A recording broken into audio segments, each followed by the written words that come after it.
Hi, everybody, and welcome to the Property AI Reports. This is your weekly digest of all things property and AI, brought to you by me, Mal McCallion, and my good friend and co-host, Matt Goddard. Matt, how are you? Happy New Year, Mal. I'm great. How are you? I am very, very, very good. Thank you. Very excited for 2026. Obviously, a lot coming this year, isn't it? I mean, we did a little review of last year, but yeah, already. And it's already the 5th of January. There is loads and loads and loads to get our teeth into, isn't there? Straight out the So, blocks. exactly. Without further ado, let's get stuck into our property news. All right. First up on the property news for 2026 is mortgages. So, news this morning, HSBC fires the starting gun on rate cuts for mortgages. So this is good news for the property industry very, very early on. In terms of, it seems that people are going to be more incentivized to move house than they were last year. So yeah, Matt, this feels like a positive moment, particularly in the middle of, under normal circumstances, a really, really busy January anyway. Well, that's it. And there's a lot of options for obviously stock coming to the market. People having worked over the Christmas New Year period and getting those listings ready to go. And whether to sandbag them or not, there's the fact that buyers are now going to have more opportunity with the mortgages is sort of hopefully fanning the flames of a good start to the January market, right?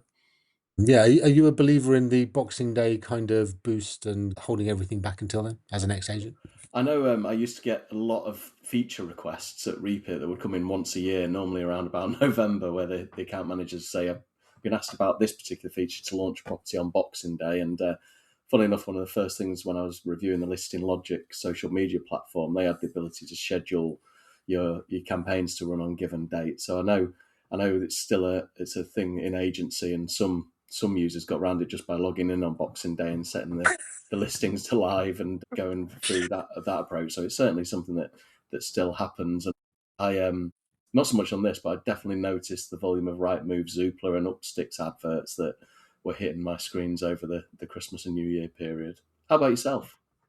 Yeah, do you know, I love the idea of the Boxing Day boost. I think anything that gets into people's minds to look at property more, I think is a genius campaign. So yeah, no, I love it. I think it's, when I was a Zoopla, it was definitely a thing. Definitely that we would see a significant spike on Boxing Day. There's two sides to it. One is like everybody's having such a great time. They're thinking, yeah, where can we move to? Where can we have more space and all that sort of stuff? Or they really, really, really hate each other, and actually everybody needs to move out, and that's why people are looking at Boxing Day secretly. But I prefer the more cheerful take on that. But yeah, no, I think it's definitely kind of starts the process into January, and then January becomes a big kind of deal as well. And then yeah, mortgage rates being cut only adds some further fuel to that fire. So yeah, I think it's good news and bodes well, I think, for the spring market. And yeah, I'm really excited to see hopefully more and more of their competitors, HSBC's competitors, following suit. It's something that economist Roger Martin Fack, one of our favorite kind of economists, behavioral economist no less, he was talking about at the Relocation Agent Network conference back in the last year, wasn't he?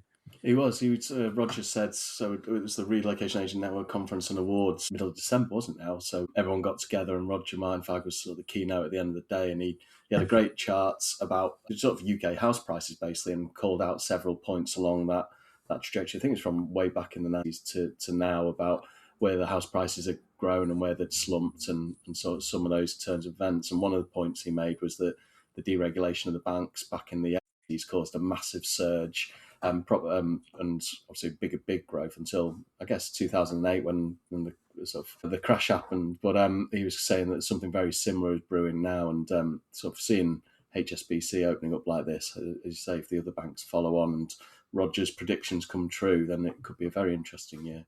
Really, really solid. Yeah, brilliant. All right. So our next story is about a potential sale of one of the big estate agent groups in the UK, Dexters. So rumours are abounding, if that is what they do, about the fact that on Sky News and elsewhere that Dexters, London's biggest estate agency chain, are exploring a potential sale. So Oakley Capital acquired a majority stake in Dexters in 2021, and they reckon the valuation could be so 500 million to half billion to 600 million.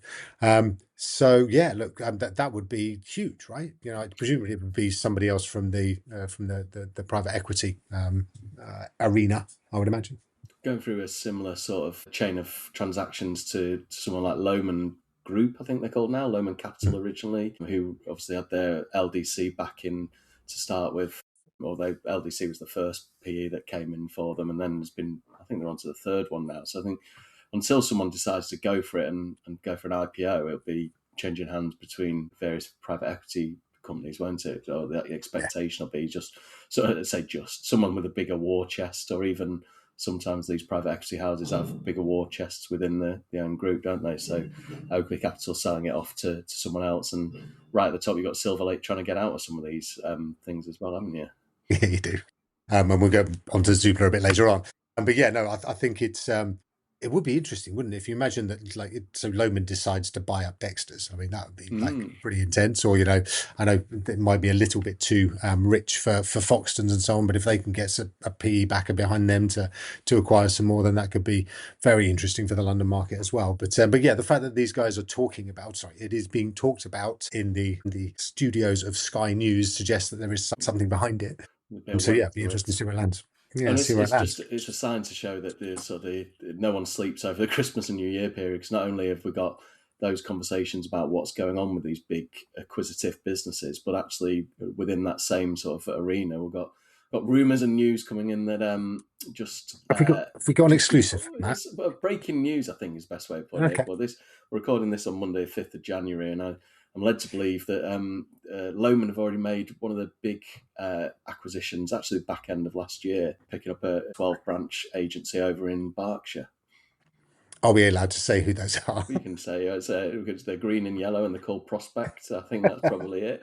But Mark Towell has obviously done an amazing job running that company over the last decade or so, and obviously backed by Colin and James. It's a question, I guess, of some of these companies now is when rather than, or Yeah, even more so rather than when, and if, but more a case of who, yeah, like whether it's going to be LRG or Dexters, or as you touched on beforehand, Foxton's coming in for someone like that, but actually see yeah, Lohman's. And I think Mark and that business will sit fantastically within the Lohman group, and especially with their huge lettings portfolio that they've built up over the time that certainly I've been working with Prospect on it. yeah. Amazing. What a time to be a broker of businesses. Atomic Consultancy, amazing. Lucy Noonan does an incredible job there. So yeah, that's again breaking news. We think it's going to go out tomorrow in the main press when we will release this podcast at 7 a.m. as well. So yeah, huge news. Prospect being acquired by Lomond. So still Lomond's still active. Obviously, there's been an occasional rumor of them themselves sort of being sort of snapped up elsewhere. So yeah, it's lots still going on, and still points to hugely hugely acquisitive and healthy transfer in or trades in the market. It's really interesting. Sorry, just on that it's, Sure.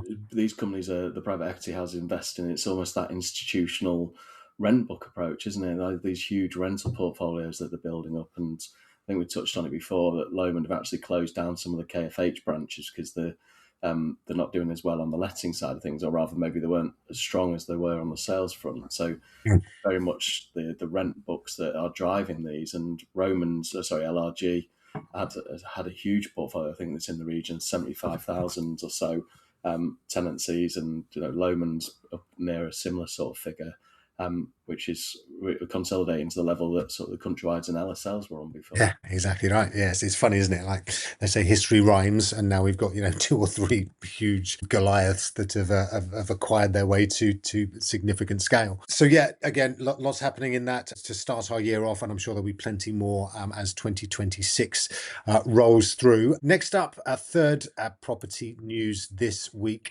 is all about Romans rejoining Zoopla. So Romans left Zoopla, I think, a couple of years ago, and there was some relatively strong support for on the market. Obviously, recently at that point in time, 2024, early 2024, had been acquired by CoStar, and there was lots of talk of how CoStar was going to make a difference. But now, gently, they've come back. So all of the LRG businesses are. Romans particularly, have come back onto a Zoopla, and it's almost like It's obviously a big boon for them, and congratulations to Zoopla. That's a big name to get back, but it's also a little bit of an indication that perhaps they didn't get what they were expecting from the likes of On the Market, right? That's it. So it's January 2024 that LRG switched everyone over to On the Market. It wasn't necessarily because of the one other portal, because that got dropped way back in 2018, I think it was now. But it's very much, it's the one other portal might be one thing, but there's the cost of being on three portals at the same time. And Michael Cook was quoted, CEO of LRG, was quoted at the time saying that down to On the Market, significant financial backing following its acquisition by US property giant CoStar, which he said would see the On the Market brand flourish over the next couple of years.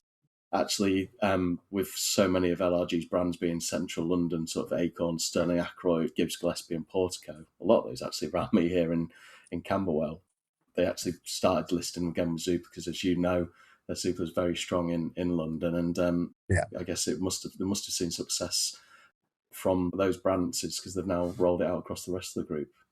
Yeah, amazing. I hope that the meetings with Romans were a lot less stressful than when I tried to get Romans on first time back in 2009 or something like that onto Zoopla, where I was just, I turned up in their Crowthorne big kind of head office and basically was monstered for about an hour and a half by a combination of Peter Coles and Ian White. So yeah, I'm hoping that they had a rather easier transition across in this particular conversation. But well done to Zoopla for getting Romans back. And yeah, it's an interesting kind of, how does that play out as we tuck further into the year between those two kind of challenger portals as well. All right, that is our property news for this week. We must hurry along to our AI and tech news.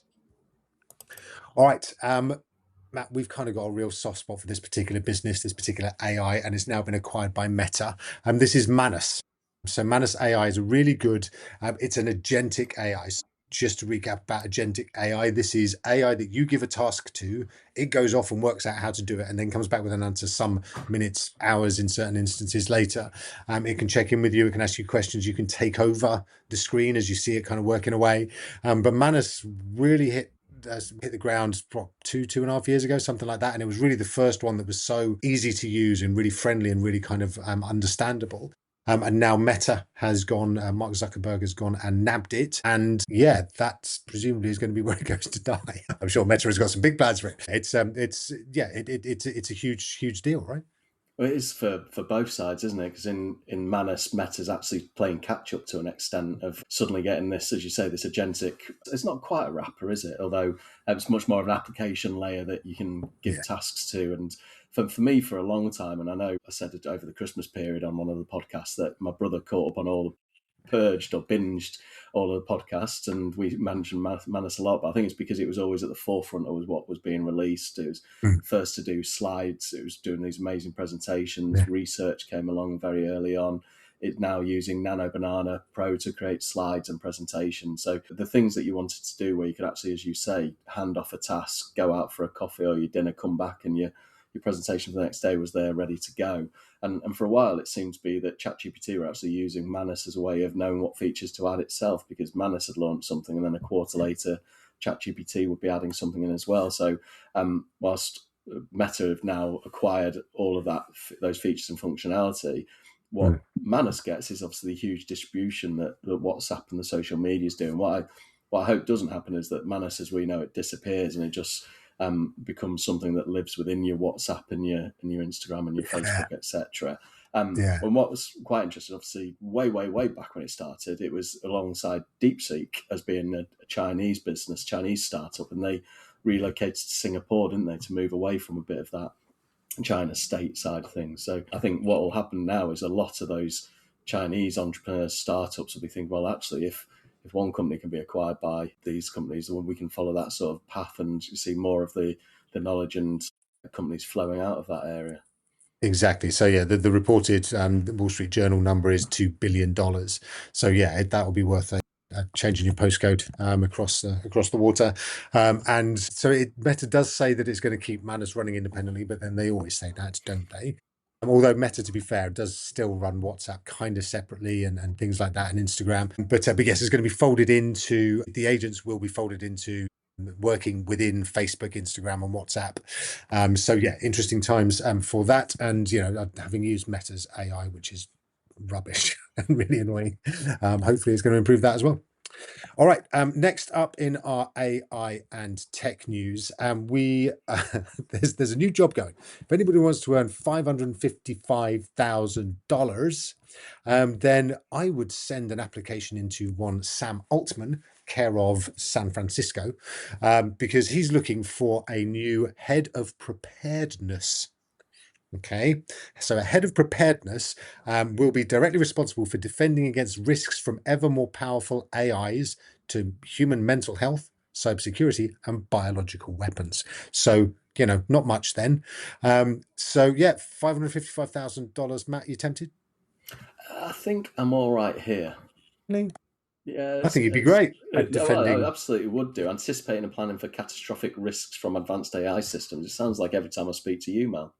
You are the guy who has to handle this stuff on a semi-regular basis. So no, exactly. In the mental health stuff, that's really important. But yeah, I think it's interesting that Mustafa Suleiman, chief exec of Microsoft AI, the day before was telling people, I honestly think that if you're not a little bit afraid at this point, then you're not paying attention. Yeah, It's like, okay. Thanks for that, mate. So yeah, there's a lot going around about sort of alignment, which is the phrase that people use, meaning making sure that AI is aligned with human needs, human wants, rather than going off and wending its merry way to take over the world. So yeah, there's going to be some interesting, I'm sure, applicants for that, and it will be interesting to see who gets it. But anybody out there who thinks that they should be the head of preparedness for OpenAI, then I'd apply quickly because I think it's going fast. All right, next up, AI and tech news. OpenAI is betting big on audio, and the kind of context of that is that Silicon Valley is declaring war on screens. So when we kind of look forwards into this year and the years beyond, you and I often talk about sort of devices and how are we going to be communicating with these things? Is it going to be still phone based, screen based? But very much it looks like Silicon Valley is targeting voice and audio, and that screens are in the end going to disappear, right? that's it. And I think there's a large part of this is coming from the whole Johnny Ive sort of collaboration. I said collab then, I made my toes curl, but a collaboration that's coming with the acquisition of his business last year and the new wearable that's going to be the third object that you set down on desk when it's not going to be your Mac going forward, actually, is it, Mal? The breaking news is that you're going to be using Windows going forward. That's the way your business is going. So when you put down your Windows laptop and your Google phone, you'll have a third wearable that'll be listening to everything, right? And that's what There'll Johnny be. Ive's working for. And I think this news, this bit of news is sort of showing or underlining that OpenAI is preparing preparedness, following on from previous stories about the AI needs to be ready to capture everything and not, as you've highlighted before, your various wearables that sometimes they pick up the wrong bit of the conversation. The AI Yeah. models need to be ready to start translating some of that stuff without these screens. Maybe I need a head of preparedness for the moment that I lose my MacBook, and just kind of need to pay somebody for my own mental health at that point. But yes, there is a lot in terms of how we are going to be interacting with this technology. And again, for people out there, if you can imagine intelligence everywhere.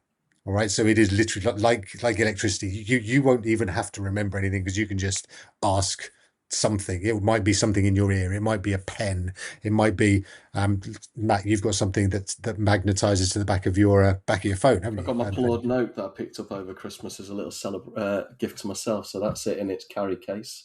Very Yeah, there slim, you go. like a business card. But it's as so to Tony from Complete ASAP. It's basically a posh dictaphone, a modern Yeah, dictaphone. And if you're into Partridge, that's got his own sketch around it. But they are very they're not obtrusive. They're not going to break into the scene and set down like a boulder to take over and make sure everyone's looking at the squawk boxes you used to have in boardrooms. yeah, It sort of sits alongside you. And I think, as you say, there's some of these things. Meta have just rolled out a feature in their Ray-Ban smart glasses that has a 5 microphone array within it. So if you're in a really noisy room, you can turn your head towards the person who's speaking and it'll amplify that one person out of all the background noise. So these things that just help you deal with the world around you without you even realizing you are doing. And sort of the Claude Notes, come back to that, is very much for we have these AI agents that joins calls now, and they take the notes and create the actions, and you can then use those as your follow-ups. But then when you're doing a classic face-to-face conversation, there's a bit of a gap there, and all these sort of OpenAI betting big on this audio is to make sure that their models are ready for these new worlds that they're moving towards. Yeah, exactly that. So yeah, it will be very, very different in a few years' time in terms of how we interact with this. So yeah, interesting to see that that they are going very, very large on voice and audio. Next up on our AI and tech news, we've got all about Apple and its Siri. Okay, so regular listeners will know that we kind of chortle regularly about how useless Siri is compared to pretty much just about any other voice activated AI. But they're talking again that actually 2026 is going to be the year of the AI powered Siri. Okay, and that's going to be part of the launch this year. Now, again, it's whether we believe that to be true. We certainly don't think, or I certainly don't think, not speaking for you, I certainly don't think that it's going to be their own model. So they're going to plug something else in, aren't they? Well, that's it, and they've already been brokering these deals, haven't they, with the likes of Google, and I think Anthropic was in the mix as well, and Yeah, some pretty big figures being bandied complexity. around for using the Google certainly was going to be a big deal, wasn't it, when they were talking about licensing Gemini to live within it. So I know they were testing it sort of Q4 of last year, and there was things coming on. So I don't think 2026 is that off the mark, given we've still got a whole 361 days to go to get something out the door. But it's just whether or not they can afford another damaging release like they've had before. And I'm sure they'll refrain from relabeling it Apple Intelligence for a little while in its marketing videos. Exactly. It just happens to be at Apple's 50th anniversary this year as well. So they're going to need to do something big to justify the big cake. So yeah, let's hope for those of us that do still use Apple until the company gods take it away. Then yes, hopefully the Siri will be a marked improvement on what we've had so far. It's interesting, isn't it? Because you touched on in the last point about Mustafa Suleiman being on the Today Show and sort of saying if you're not scared, you don't understand it. At the same time, with Microsoft, while Apple are trying to get their Siri AI out the door, you got Satya Nadella diving into the actual product roadmap and sprint reviews because they're so worried about how Microsoft Copilot is going. So it's some of these. While Google is obviously flying, Microsoft and Apple is sort of still a bit shaken, aren't they? Really interesting, yeah, because Copilot, I mean, I don't know if you use it, but I've tried it a couple of times just on Word and like PowerPoint and stuff like that, and it is absolutely atrocious. It doesn't know the first thing about what it's doing, what it's looking at, and it is, yeah, to all intents and purposes, frankly, useless as far as I'm concerned. So yes, I'm sure that will be the next thing that Was they it need a to call from you fix. that got Nadella to roll up his sleeves and actually get stuck into sprint planning and make sure his bugs were being logged, right? Pretty much, yeah, and also the call to Altman about the head of preparedness. So yeah, obviously, just trying to Pressing you must do my bit for humanity in general. All right, that is all we've got time for on our AI and tech news, and we have very little time, but just a tiny bit to dive into our tool of the week. All right, tool of the week this week. Google has been eyeballing what's been happening elsewhere in email fixes, and actually you and I, Matt, with the group that we're part of, the Leaders Inc. group, partnership group of suppliers, and we were talking about this just before Christmas. So your email inbox is now a fertile ground for AI to come and help you to improve your productivity. Ones like Fixer, Manus has been around helping out on it as well, but also now Google is testing an email-based productivity assistant. Now, it is probably true to say that if anybody can make a real success of this, it's Google, because they have had access to people's inboxes via Gmail for a long time. So they know what people are writing about. But yeah, this is a really, I think is just going to mean that this becomes so much more mainstream, so much more quickly. Have you used any of these, Matt? I use Fixer, FXYER email, as we talked about at the Leaders Inc. the other month, and it's really powerful in terms of categorizing emails, filing certain emails away, and writing an initial draft. It's not always ideal, and I'd say it's much better on the email side of things than it is on the calendar, but that's probably because of my erratic setup rather than the Probably because application. you trying to fit the podcast in, basically, when I just don't even tell you when it's happening. That's it. Workman blames his tools and all the rest of it. I think, as you say, there's such a volume of knowledge in your emails as well, and it's ripe there. And one of the things you said on the podcasts over Christmas, that if people haven't picked up on them, they're still available on all the podcast streaming services and some of the bad ones too. But it's the wrappers, isn't it? These companies that are building on top of large language models, the large language models are losing such a huge volume of interaction that they're going to look to go into those areas and build even bigger switching barriers with the consumer at that application layer. And we've got obviously the roles that OpenAI employed last year around the app market and that focus. And you always expect Google to go there because Gmail is such a pivotal place within that workplace suite, isn't it? So it'd be interesting to see what it goes. I won't be moving over to Gmail just to get that working for me, but it seems like an obvious one, and one that maybe you'll see just before you swap everything over to Microsoft. With any luck, yeah, exactly that. So yeah, I'll have a glimpse of what ideal looks like before I'm shuttered into Copilot version, which is absolutely terrible. Brilliant stuff. Listen, that is all we've got time for this week. Thank you so much indeed for listening into this first of many, well, 52, unless there's emergency ones, property AI reports for the year 2026. Matt, great to catch up again. Likewise, and you're not on the road this week, are you? That's next week. Next week, I begin the big tour, 60 locations, 60 days, etc. So yes, we will have to work out when we record this, first of all. And if you're listening to this and not booked in yet, then I'm sure they can find the details somewhere on your website, or just ask AI. Indeed, yeah. So it's myporta, myporta.ai/tour26. But yes, I will see many of you, hopefully live over the coming weeks and months. But yeah, till then, and until indeed next week when we record number 61 of our Property AI report. Have wonderful weeks. We'll speak to you soon. Cheers. Take care, everyone.